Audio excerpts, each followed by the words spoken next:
میں اس پر لعنت کیسے کروں جس پر خدا نے لعنت نہیں کی؟ میں اسے کیسے پھٹکاروں جسے خداوند نے نہیں پھٹکارا؟ چٹانوں کی چوٹی پر سے وہ مجھے نظر آتے ہیں اور پہاڑوں پر سے میں ان کو دیکھتا ہوں۔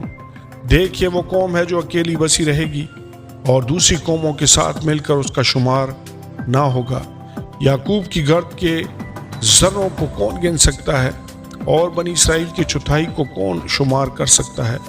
کاش میں صادقوں کی موت مروں اور میری عاقبت بھی انہی کی مانند ہو۔ تب بلک نے بلعام سے کہا، یہ تو نے مجھ سے کیا کیا؟ میں نے تجھے بلوایا تاکہ تو میرے دشمنوں پر لعنت کرے اور تو نے ان کو برکت ہی برکت دی۔ اس نے جواب دیا اور کہا، کیا میں اسی بات کا خیال نہ کروں جو خداوند میرے منہ میں ڈالے؟